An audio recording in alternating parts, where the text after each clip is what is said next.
स्वामिन्नमस्ते नतलोकबन्धो कारुण्यसिन्धो पतितं भवाब्धौ मामुद्धरात्मीयकटाक्षदृष्ट्या ऋज्व्यातिकारुण्य सुधाभिवृष्ट्या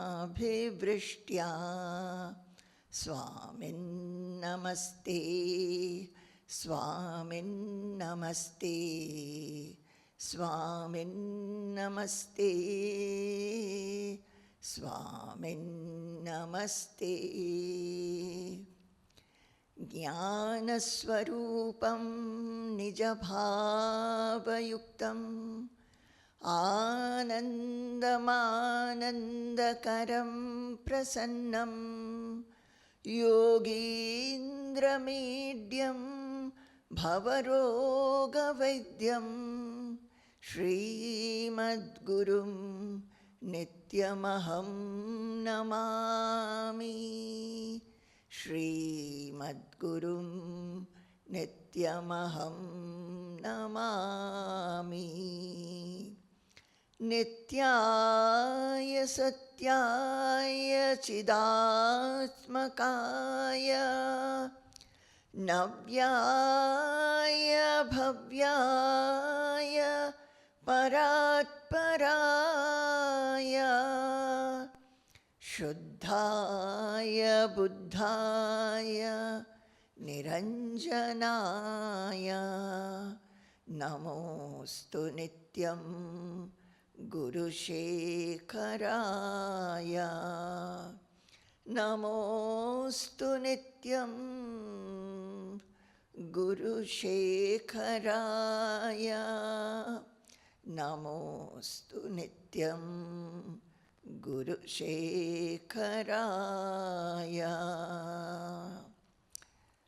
जय गुरु, जय गुरु, जय गुरु।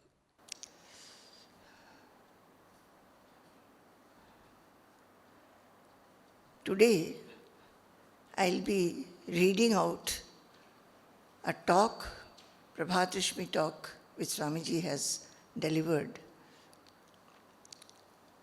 on 27 January 1999. The topic of the talk is Shraddha, foremost quality of a seeker. I think in one of the previous sessions I had taken up one more talk which was on Shraddha, and that was Shraddha the watchword. So Swamiji has been speaking quite a lot on Shraddha, and he always tells us also about Shraddha. In all the Upanishads, one thing that has been repeatedly emphasized for any seeker is to become attentive. One should not have pramada, one should have attentiveness. So, having taken up that chapter, Shraddha is a watchword, I thought that it will be good to read this chapter, Shraddha, foremost quality of a seeker. Foremost quality of a seeker. This is from volume 1, 33rd chapter.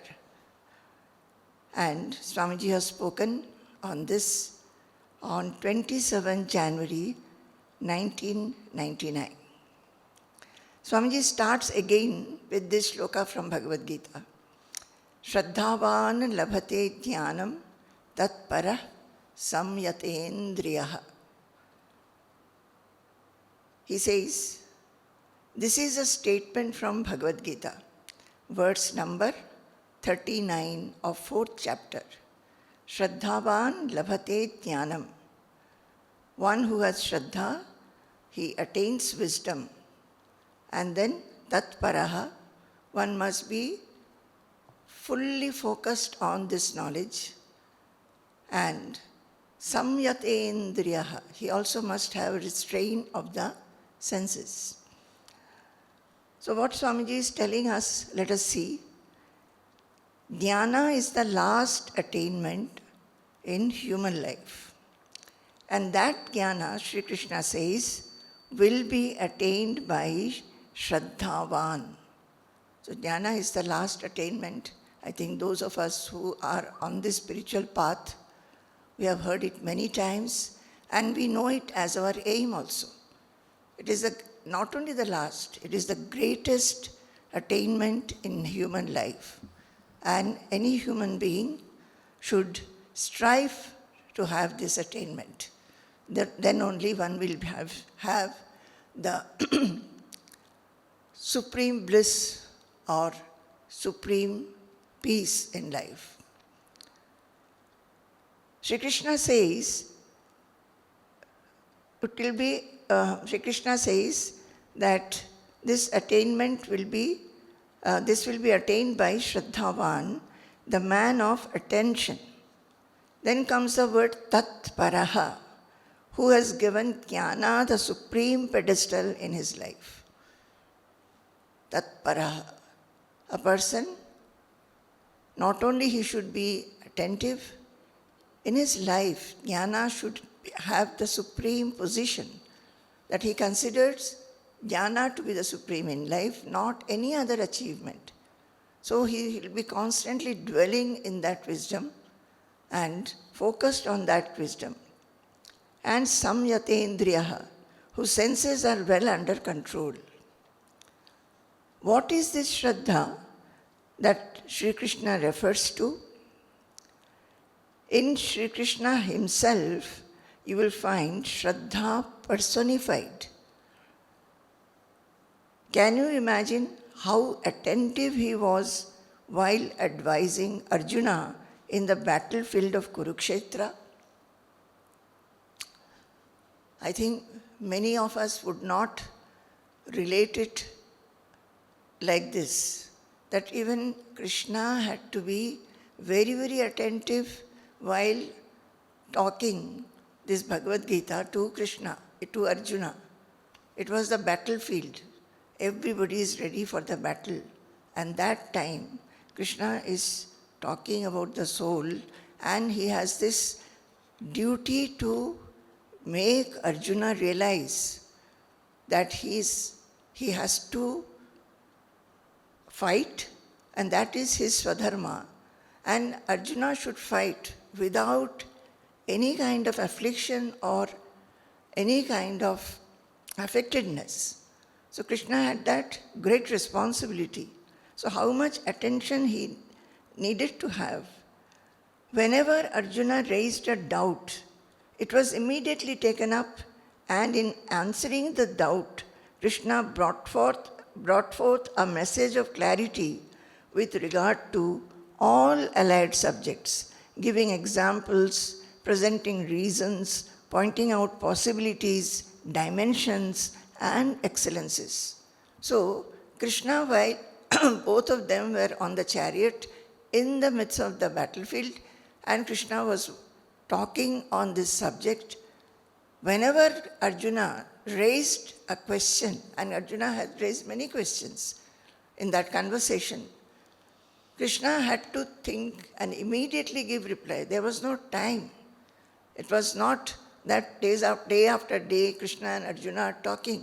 He had to finish his conversation with Arjuna in a very short time. So, in answering, Krishna brought forth a message of clarity with regard to all allied subjects, giving examples, presenting reasons, pointing out possibilities, dimensions, and excellences. In all these things, you will find Shraddha. Shraddha is a quality. It should necessarily be imbibed by a seeker. A seeker must have Shraddha in handling his senses, mind, intelligence, and personality. One cannot be just meditating and thinking that I am a seeker. One cannot be only reading the Shastras and feel that I am a seeker, I am on this path. Shraddha, Swamiji is saying, is a foremost quality and it has to be developed.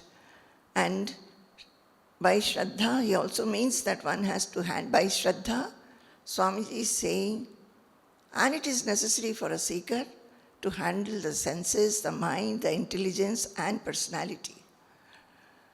Shraddha makes him a constant examiner of himself, a relentless purifier of himself. What a beautiful sentence. Shraddha, that is attention, makes him a constant examiner of himself, a relentless purifier of himself. So, a seeker has to constantly purify the mind. And as in every Prabhat Rishmi, we are coming across, every time Swamiji is emphasizing on the purity of the mind. How will one become pure in the mind? Unless one is attentive to the impurity, one cannot remove the impurities. One has to be very attentive, be very introspective, be very attentive to first find out the defects and shortcomings in oneself, then admit that they are there, and then make effort to remove them. All these are not possible unless you are attentive. You will miss many things. Actually, this attention inside, within oneself, will grow only when we are attentive in our day-to-day life, handling the objective world. Doing any activity, we have to be attentive. Then only the quality of attention will grow, so that when we go within ourselves, that quality will help us to be attentive to our inner impurities. Just like if there is, say, the floor is dirty, we must be attentive. Some dust is there, some insects have fallen, or some water particles have fallen, whatever it is, unless we are attentive to the uncleanliness, we will not be able to clean it. Similarly, within ourselves we have to be attentive, and then that attentiveness will be possible only when we are attentive in our daily life in various spheres. Swamiji says Shraddha makes him a constant examiner of himself, a relentless purifier of himself.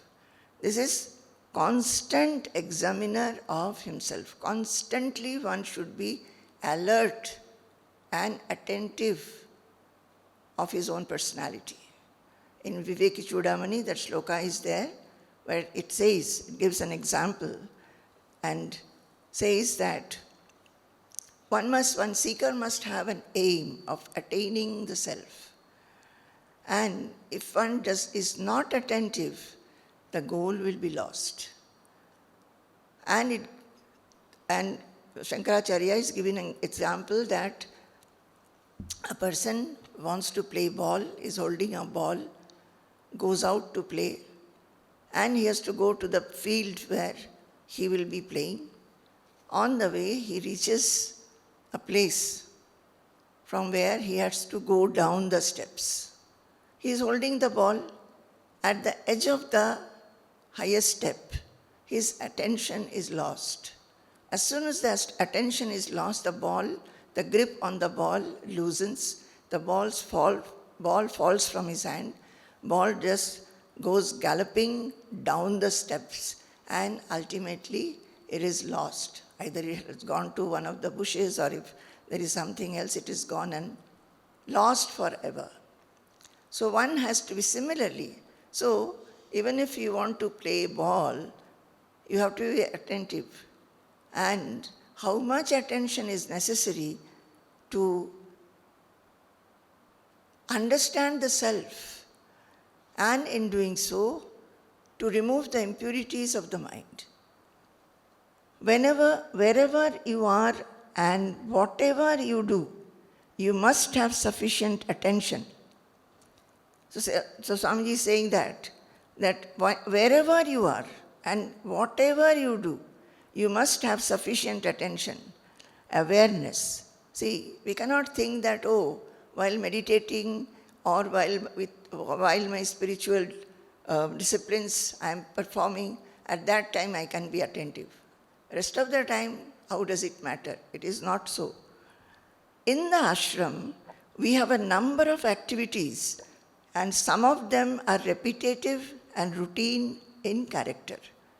Participation in these activities gives you the scope to cultivate Shraddha.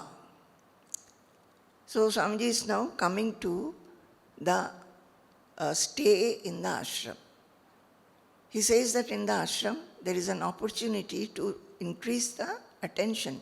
There are many activities which are repetitive in their character. Say the prayer, every day there is a prayer.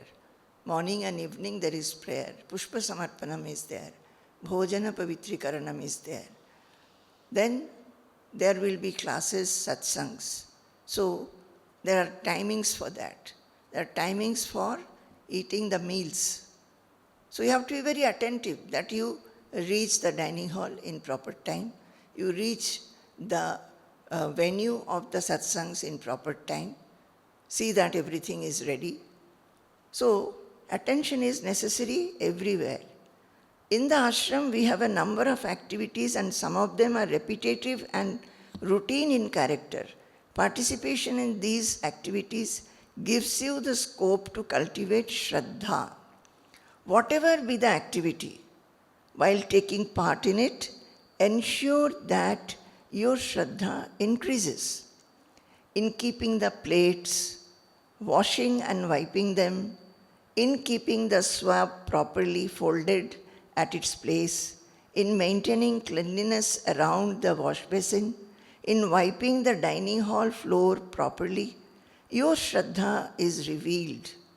You will find that in doing any piece of work perfectly, a lot of attention is required.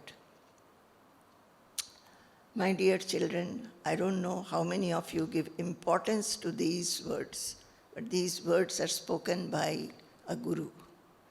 He would not speak whatever is not necessary for our sadhana. He is speaking these because he wants us to increase in our attention, awareness, sensitivity.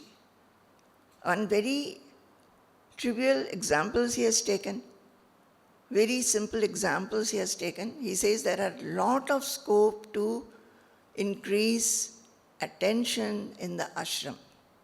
Similarly, there is in the household also. Swamiji is in the ashram, so he is talking about this. So, whether you, after eating, you have washed your plate, whether the plates have been washed properly, whether they have been stacked properly, whether they have been wiped properly, if there is some water fallen, you be attentive to it first. See, there are many who will not even see that what is necessary. They'll just finish their work and go away. But be attentive to everybody. Be attentive to the surrounding. Many times during Pushpa Samarpanam, new people have come and we are chanting the shlokas of Pushpa Samarpanam while Pushpa Samarpanam is going on at the holy feet of Pujya Swamiji. Those who are regulars here, they know the slokas, they chant. There are some who do not know them by heart, but they pick up the book and they know which page these slokas are in. So they take out the books and they chant also in chorus. But what about the new people? I have observed that many are not sensitive to the new people. Although the books are all taken out outside, kept on a stool, very few, very rarely, they take up the book and open the actual page and give it in the hands of the new ones. Some are looking into the book and chanting, but the next person who is just on one side next to him, one is not attentive to give a book to that person. So Swamiji is saying there is so much scope for attention. Whether all the fans are running, whether the lights are on, whether after the program fans have been put off or lights have been put off, whether the chairs have been stacked up, whether any help is necessary, so much of scope is there. And that scope, generally in one's one house, one will live in one manner. But the scope is there, lot of scope to become attentive in various ways. Say, the Nitya Samarpanam book for prayers and Pushpa Samarpanam, after the whole program is over, stack them together, keep them back in the proper place. All these, only when we are attentive we will do it. If we are not attentive, we will just go away. So, Swamiji is saying all these things. You will find that in doing any piece of work perfectly, a lot of attention is required. Understand that no work is inferior. It is the worker that makes the work either good or bad. No work is inferior. It is the worker that makes the work either good or bad. How the worker works, that matters. It's not that the work is inferior or superior, that the work is important or not important. Everything needs its own specific attention. Shraddha lies in doing everything perfectly. In that other chapter where Swamiji said, Shraddha the watchword, there also he has taken the example of Pushpa Samarpanam and said how one takes the flowers from Ma, how one walks, how one offers the flowers at the feet of Pujya Swamiji, how one goes back. All that shows whether you are attentive and you are going towards purity. You want to become excellent. The attention can be tested only when one is involved in some activity. When you are interacting with others, you will find that there is a lot of compulsion, scope for you to observe and be attentive to your thoughts and behavior. If you are alone, nobody is there to say or even expect how the work should be done. We will do it in our own manner, in our own time, and with the attitude which I have. But when we are in a group, working in a group, we need to be attentive enough because many people are involved. And so Swamiji is saying there is a compulsion, lot of compulsion, scope for you to observe and be attentive to your thoughts and behavior. With what attitude you are working and how you are working when you are in a group. Then you will find that there are a number of shortcomings or insufficiencies in you. So, interactions are necessary to know them and to strive for improvement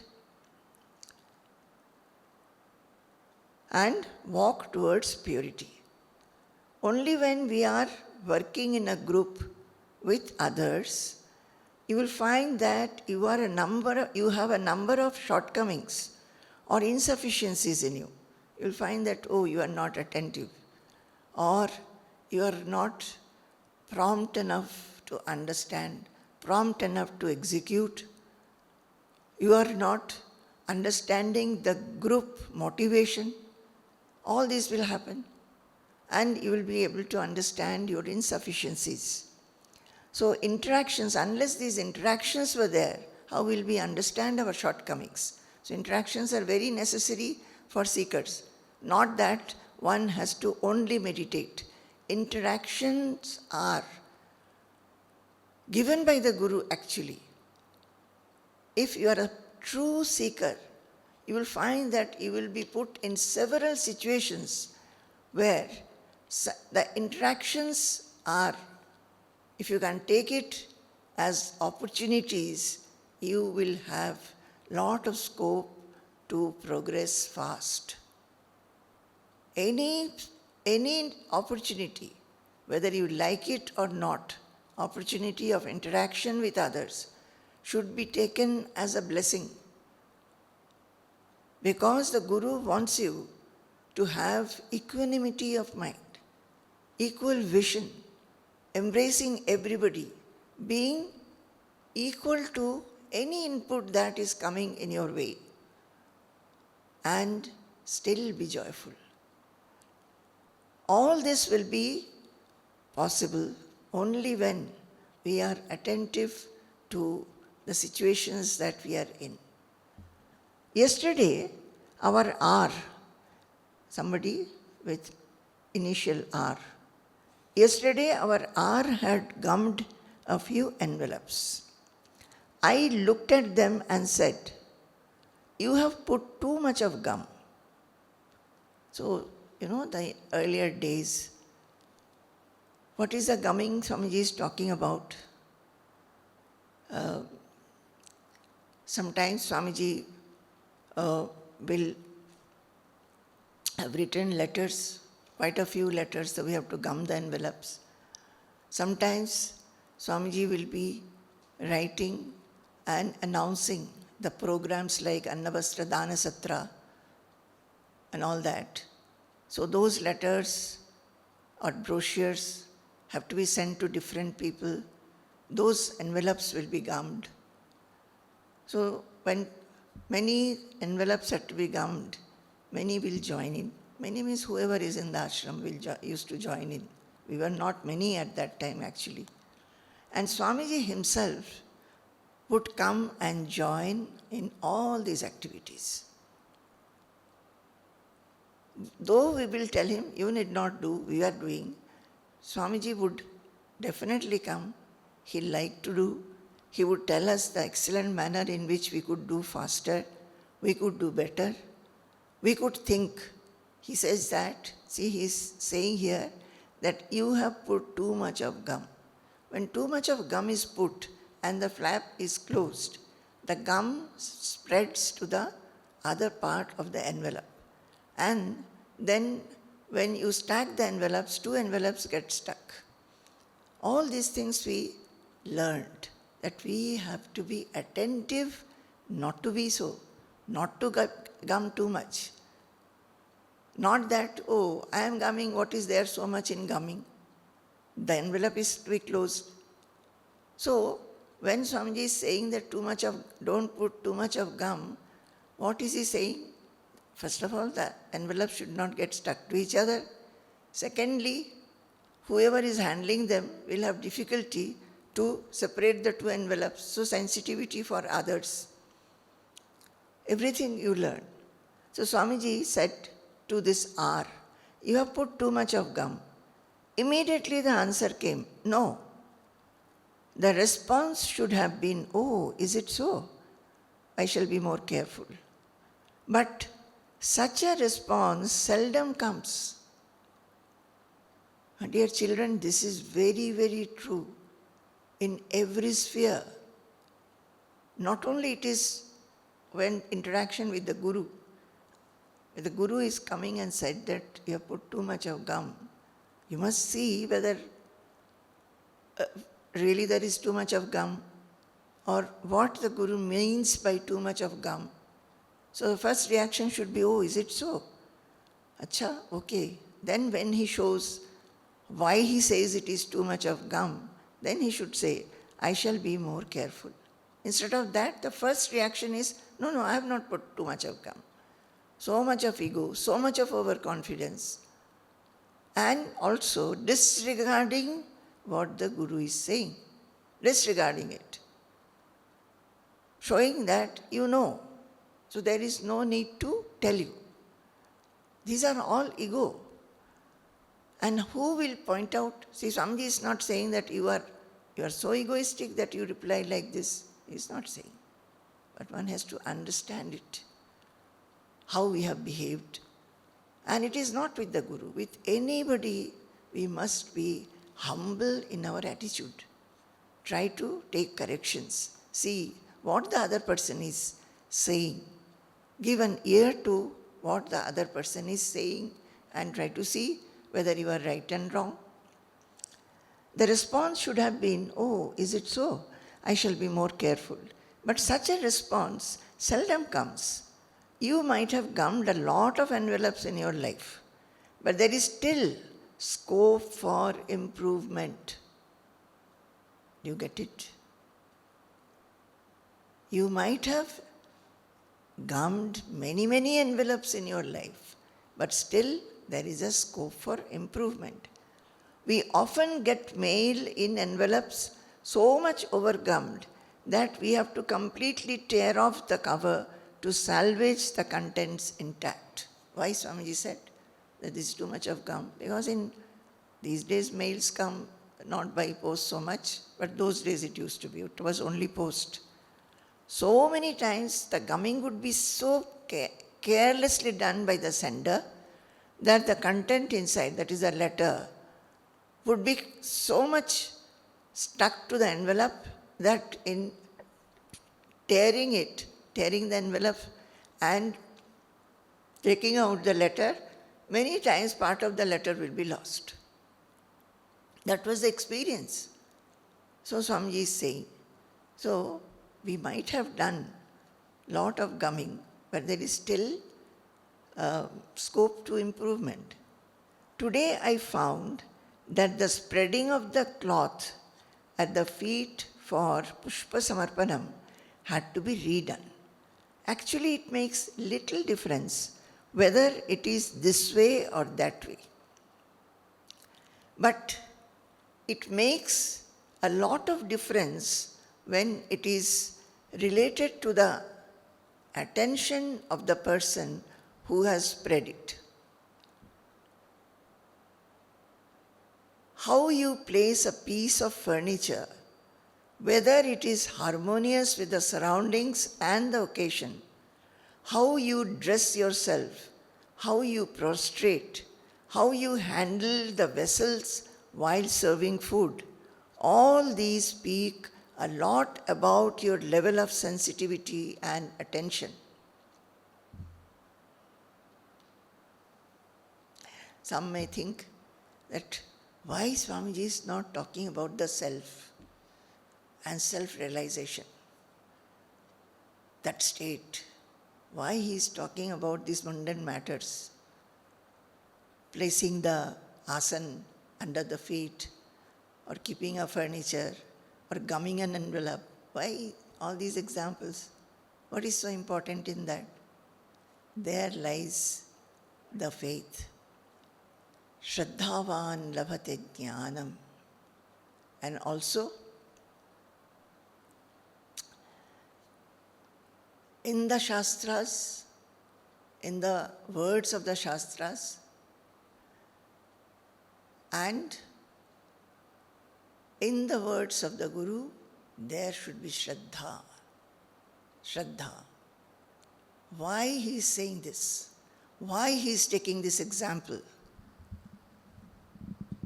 Because the Guru is saying it has to be something very important and we should give value to this.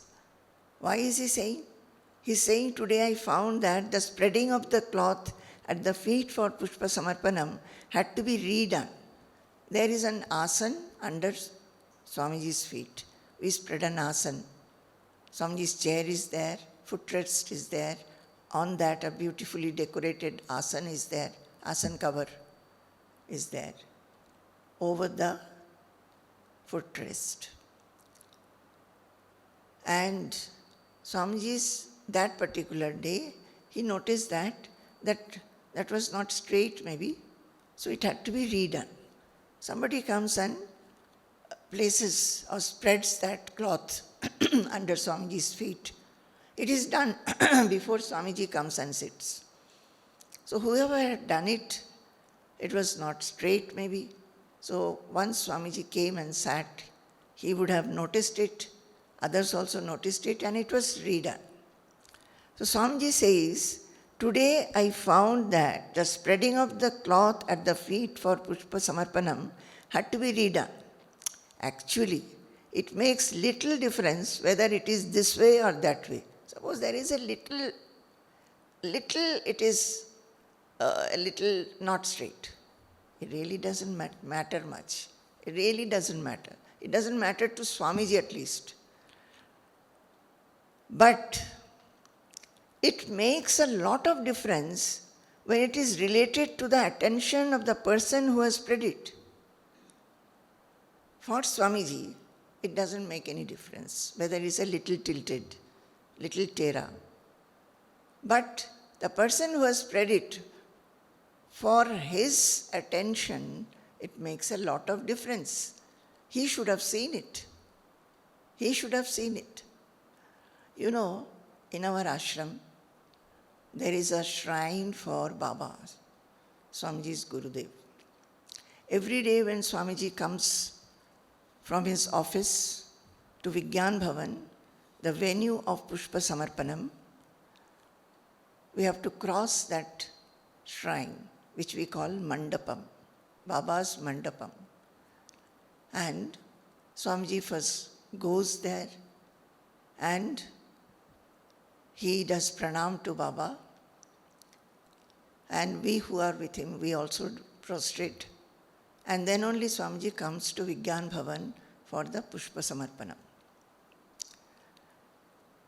Below Baba's photo, which is on the wall, there is a lamp, a small lamp, Kerala lamp, which is lit. Early morning, somebody or other cleans the shrine and lights the lamp, kolam is put, flower is offered, incense stick is burnt. All that is done in the morning. Every day when Swamiji comes there to pay his pranam to Baba, he is so attentive. He will call the person, now it is Raman, and tell him the flame is a little towards right or little towards left, or the lamp itself is little towards left or little towards right. It is not straight. Actually, it's a very small, it's not even a defect, mismatch. It is not straight, but very little not straight. So, one may think day after day why every day Swamiji makes Raman make it straight. He can always leave it and come away. For those who are just coming and doing pranam, for them it doesn't make any difference. It's sometimes not even so understandable. But for whose sake he is saying this every day? The person who is lighting the lamp, person who is keeping it ready, that Swamiji is going to come now, for his attention. I was telling Raman one day that you are so blessed that every day Swamiji is giving you some improvements in your attention so that you become perfect. That is the only wish in a guru's heart, that the disciples should become excellent and perfect. They should grow in attention, grow in all other qualities. So here, Swamiji says that it makes lot of difference when it is related to the attention of the person who has spread it. So, attention should be given, whoever is doing whichever work.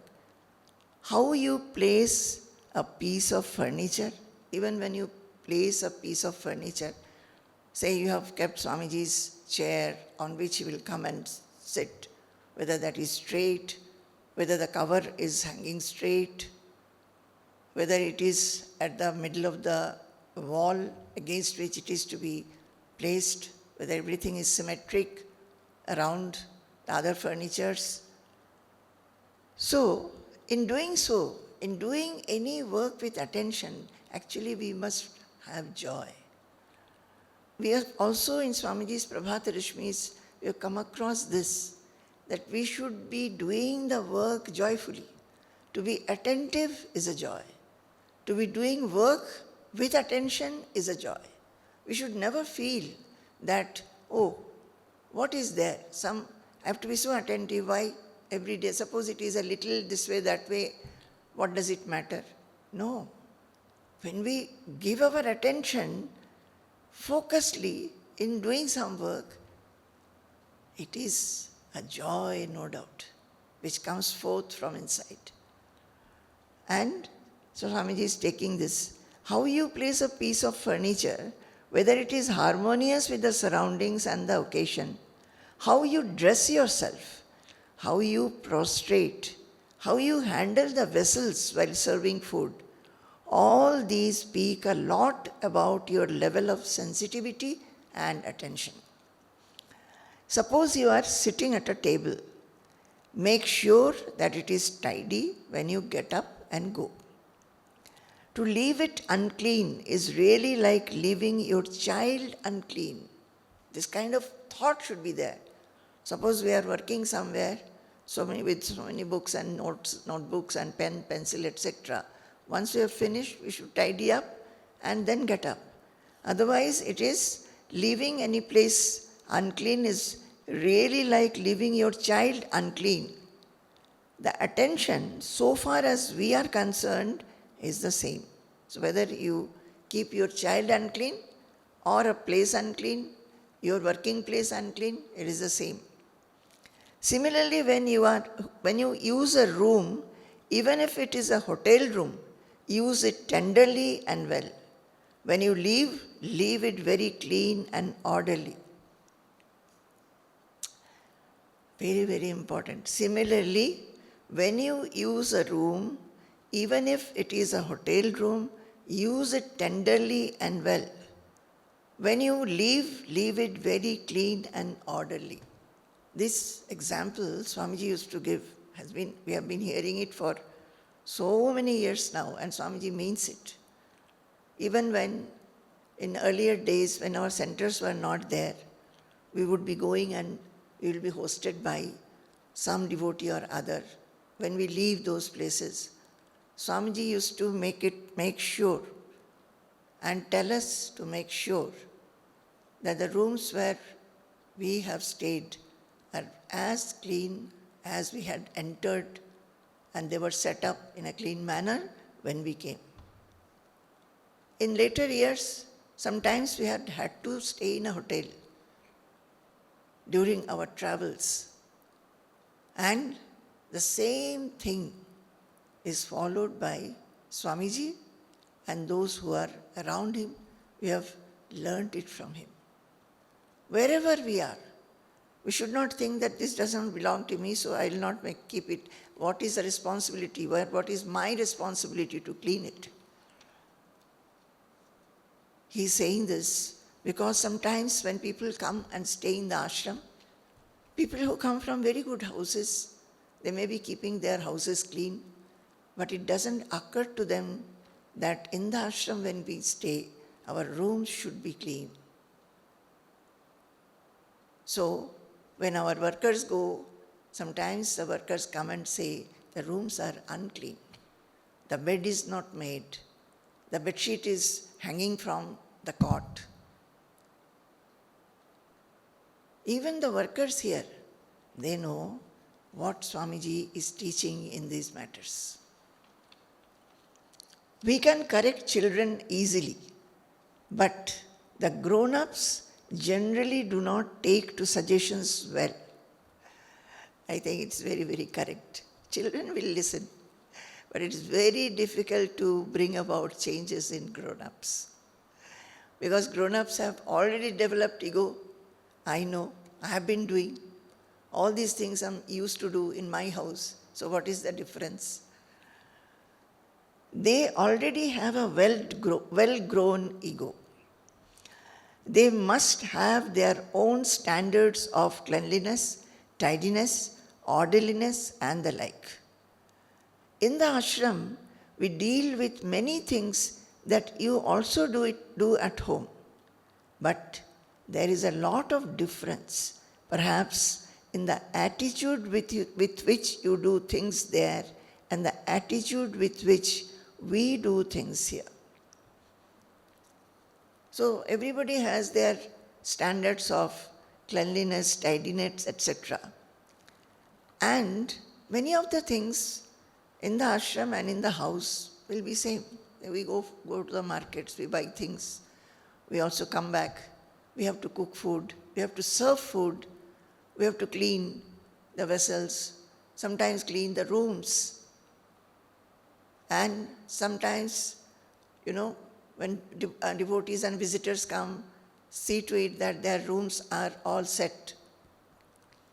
So many of the things that devotees do in their houses, it is similar things. At one time, I'm remembering this, at one time I was in charge, not in charge actually, I was involved in the kitchen, so I used to make the curd. I used to put that, what is it called in English, into the milk to make curd. So some devotee had come newly and was by my side. And she was very surprised. Oh, here also you make curd. But the curd is being served in the dining hall every day in those days. The buttermilk, even now it is being served. So somebody has to make the curd. So there is, now the thing is that various things will seem to be similar. And our maybe discussions also. We have to plan, we have to discuss, we have to come to decisions. All those may be similar when you are in the household, but in the ashram maybe its magnitude is quite big. But what Swamiji is saying is, but there is a lot of difference perhaps in the attitude with which you do things in your house and the attitude with which we do things here. It is worthwhile to note and understand where lies the difference. In all these things, what is the motivation? What is the persuasion? Where lies the difference?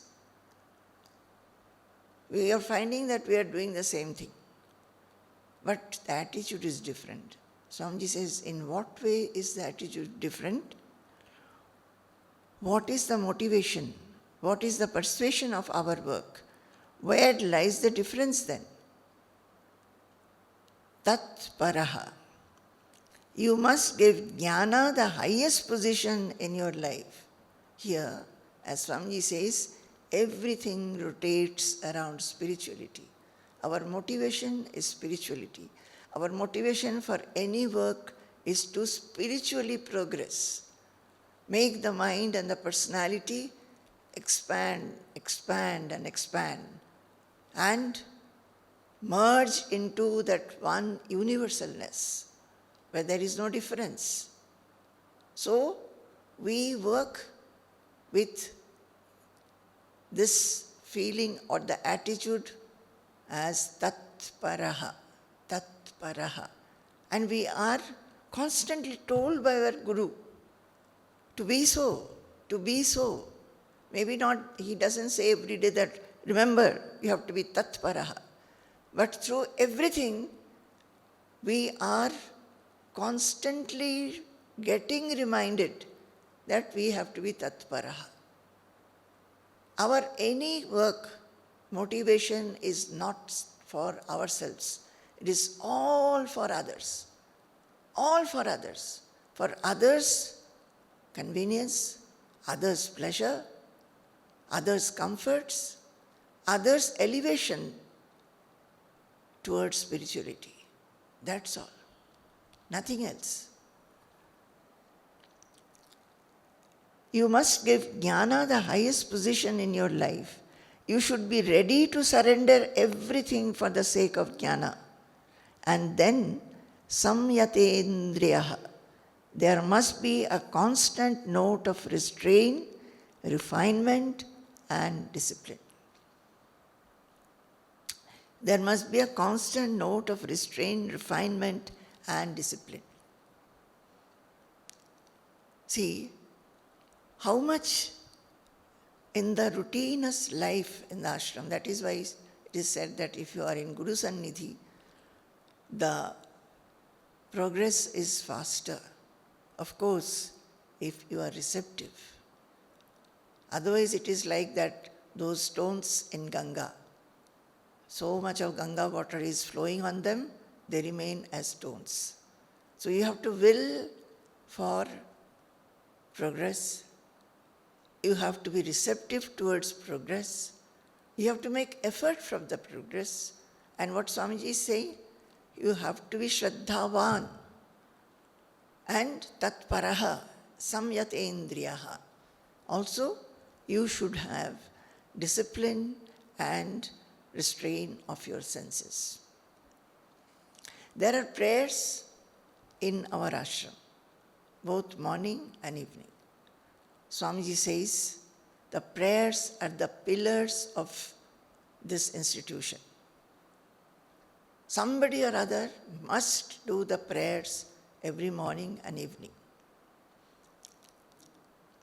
Now, there are people who feel that why the same slokas every day?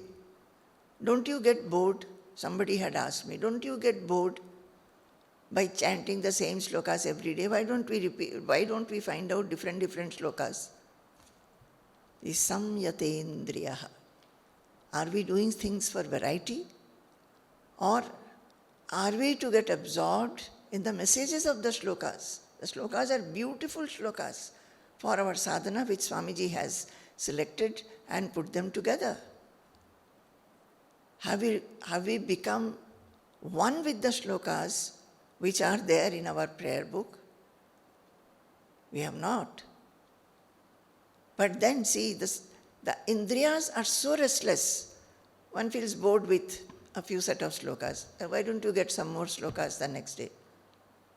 Or you can, like a weekly menu, you can have weekly collection of slokas.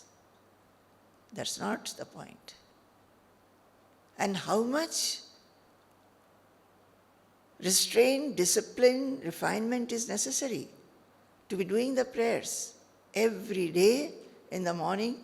The person who does the prayers have to get up early in the morning and be ready for the prayers. Those who are cleaning the prayer room, and do the prayers. And it should be elevating. We should not feel that, oh, I have done, for a long time I have done prayer, now I need not.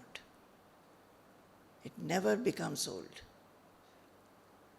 So, the Mundakopanishad also says, Nayamatma balahinena labhyo nacha pramadat tapaso vapyalingat.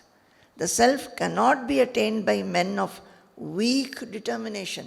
If you have weak determination, weak resolve, you cannot. You have to have resolve that I want to progress, I want to become more and more spiritual, I want to become more and more tatparaha, more and more restrained in my senses, more and more disciplined. That resolve should be there. Nayamatma balahinena labhyo. One who has weak personality cannot attain the self. Nacha pramadat, nor by the careless and inattentive. Those who are careless and inattentive, and they feel that it's okay. What is there to become so much attentive? No effort is made to become careful and attentive. Nacha pramadat tapaso vapyalingat, nor by those given to improper austerities. And if you do austerities, improper ones, then also you will not get the Atma. Improper fasting for many days, or not sleeping properly, taking to very rigorous disciplines. Not necessary at all. What is necessary is to become tatparaha, tatparaha, nitya yuktaha. That is necessary.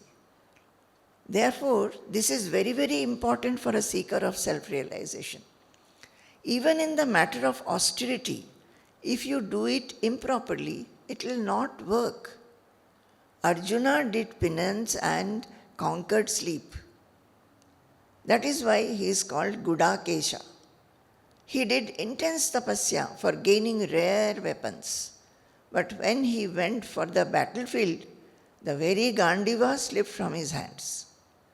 The tapasya he did was not of the sattvic nature to make his mind and personality grow with a transcendental strength and dimension with which alone one can accept and withstand all objective situations. This para is very, very important. What?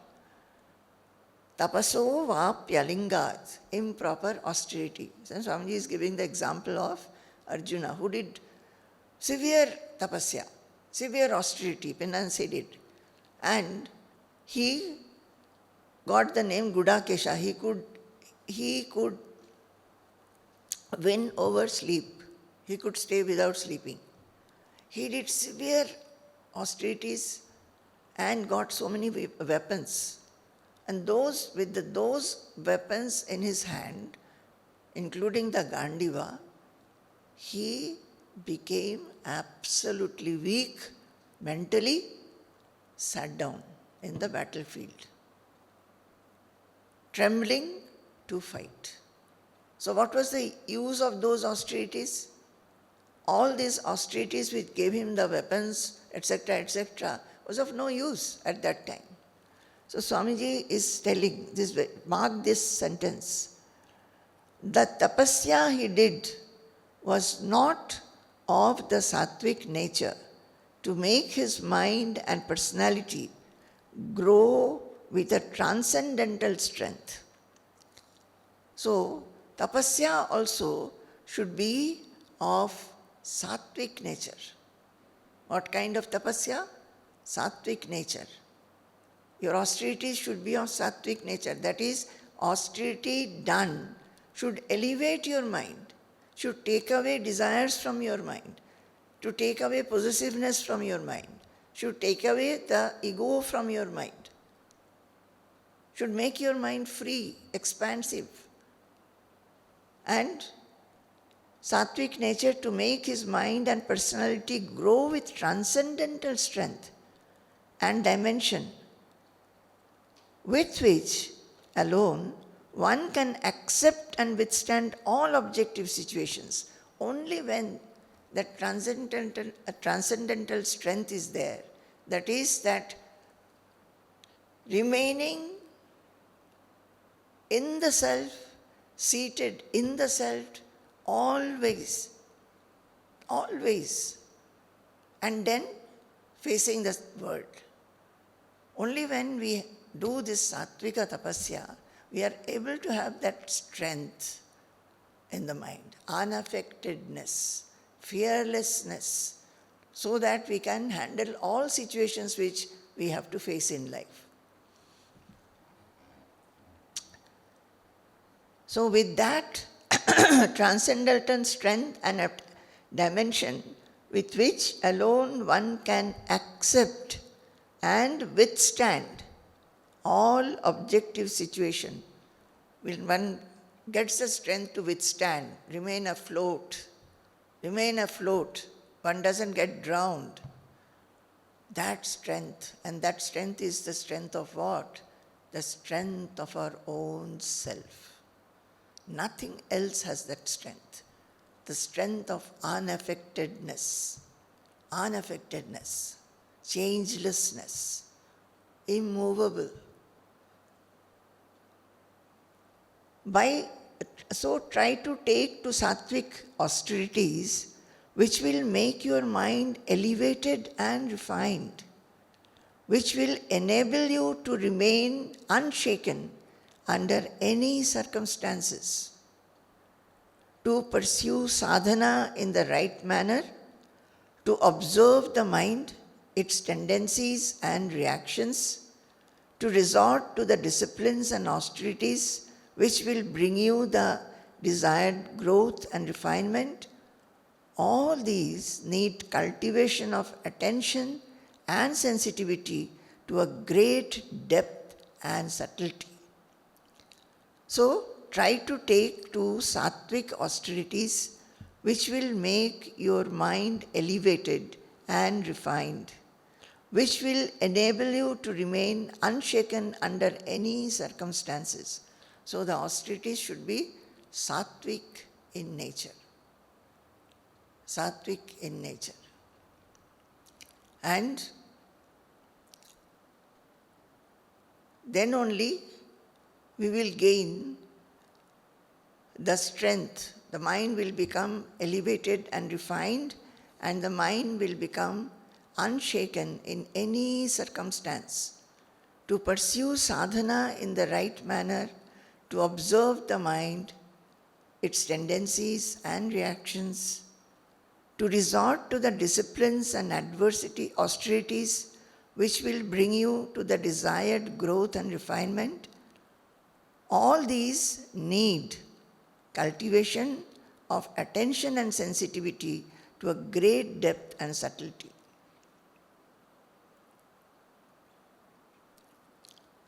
So, all these are necessary for a sadhaka. What? Pursue the sadhana in the right manner. What is the sadhana? Sadhana is to observe the mind. Be attentive to the movements of the mind, fluctuations in the mind. Then we have to introspect also. So, to observe the mind, mind's tendencies, reactions, etc., which are pure, which are impure, we have to be attentive to them, take them out, the impure ones, to resort to the disciplines and austerities, that is restraining the mind, resort to the disciplines and austerities which are necessary. These are necessary for growth and refinement. These are the sadhanas. To grow towards the height, these are the basic sadhana all should do, all the seekers. And this attention and sensitivity has to be deep and subtle. You must have a pleasant attitude, a cheerful and receptive mind, so that you can take to whatever it brings is being advised. Swamiji is saying this for what? Swamiji is saying this for our growth and progress. He is talking this Prabhata Rashmi to an assembled devotee and disciples, those who are seekers and sincere seekers. Sitting at the feet of the Guru, Swamiji is giving them some instructions to grow in sadhana, to progress in sadhana. He is saying what? He has said everything so clearly. Then he says, you must have a pleasant attitude, a cheerful and receptive mind, so that you can take to whatever is being advised. We are discussing all this openly so that it will help you to become attentive. If you are sufficiently attentive, you will find that your whole body becomes vibrant with spiritual joy. If you are attentive, as I was telling, if you are doing work, any activity with attention, it gives lot of joy. So Swamiji is saying, if you are sufficiently attentive, you will find that your whole body becomes vibrant with spiritual joy. See, Swamiji has talked about sattvika austerity. In Bhagavad Gita, the austerities are given. Sattvika austerity in, I think it is in 17th chapter, where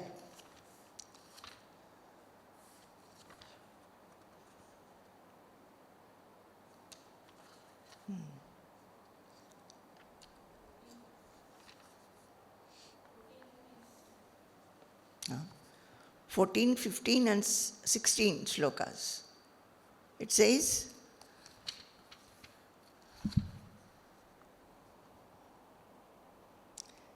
that if this threefold austerity pursued with supreme attention by men, with no desire for any external reward therefrom, is held to be sattvika. This is the 17th shloka of 17th chapter of Bhagavad Gita. Shraddhaya paraya taptam tapas tatrividham naraihi aphala kankshibhiryuktaihi satvikam parichakshate. So these threefold austerity, these are called sattvika. What are the threefold? Those three are 14, 15 and 16. One is shariram tapa, that is the austerity, bodily austerity.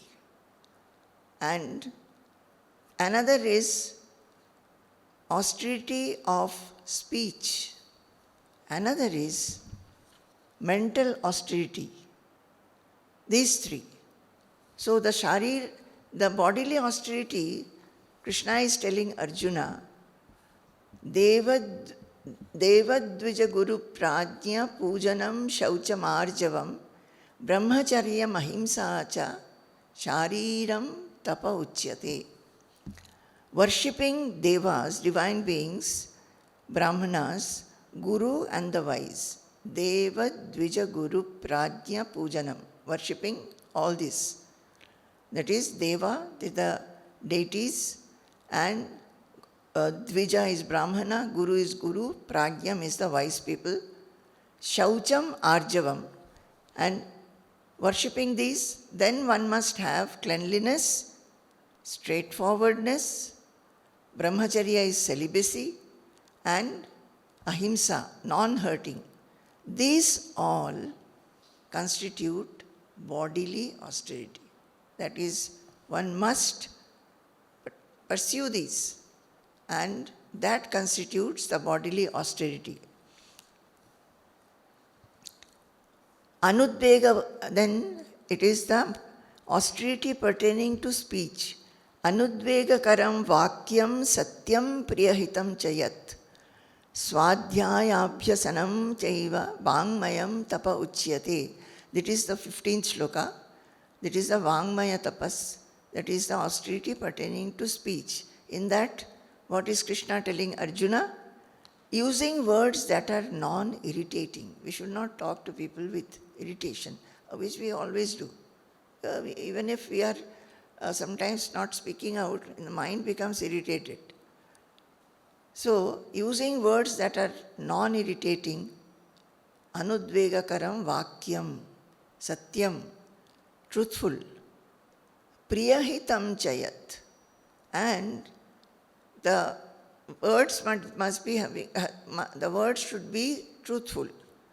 Also, endearing and beneficial words. The words that we speak should be very endearing and beneficial to all. Also, studying the scriptures regularly, swadhyaya abhyasanam, and studying the scriptures regularly are said to be constituting austerity pertaining to speech. So this is Vangmaya tapas. Then comes the Manasam tapas. Manaprasada saumyatvam maunam atma vinigraha bhava samshuddhirityetat tapo manasam uchyate.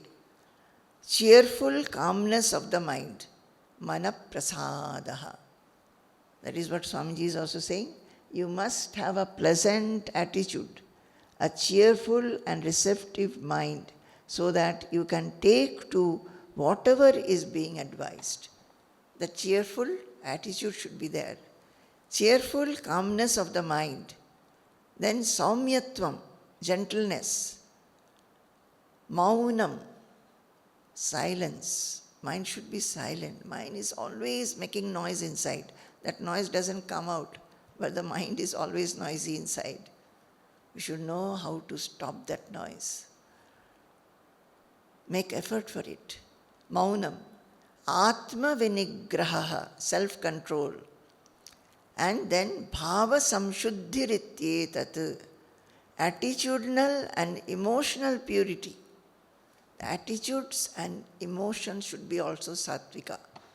That is, our attitude should be very friendly, embracing everybody, loving everybody, forgiving, and emotion, not getting irritated, not blaming anybody, not finding fault with others, not grumbling, not always feeling self-pity.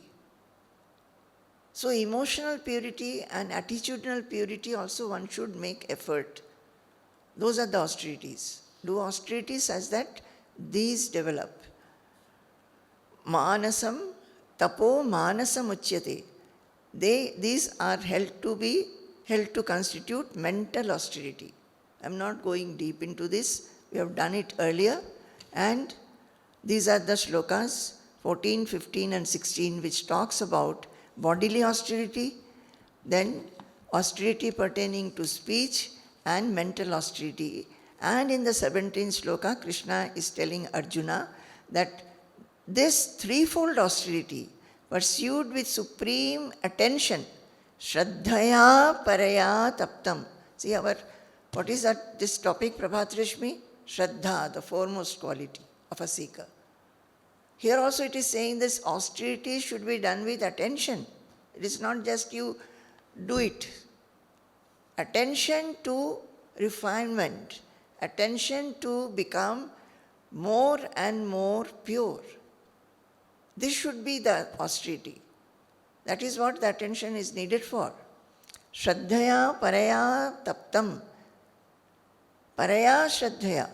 This threefold austerity pursued with supreme attention, not only attention, Paraya Shraddhaya, supreme attention by men with no desire for any external reward therefrom.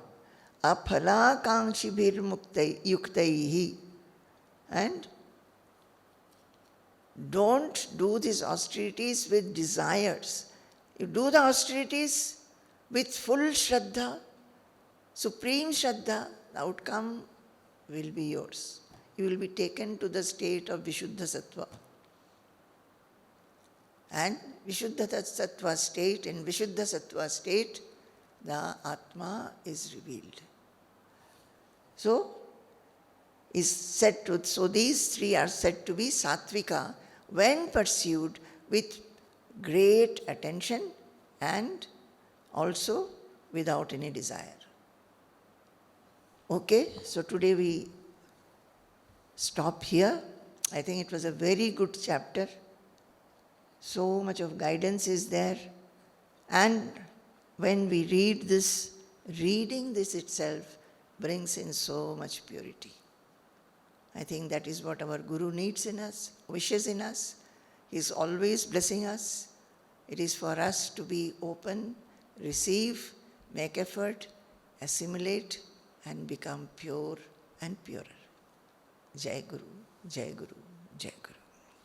Sampurnam Jagadevanandanavanam Sarvepi Kalpadrumaha Gangam Vari Samastavari Nibaha Punya Samasta Kriyaha Vacha Prakrita Samskrita Shruti Shiro Varanasi Medini Sarvavasthitirasya Vastu Vishaya Drishti Parabrahmani Sarvavasthitirasya Vastu Vishaya Drishti Parabrahmani.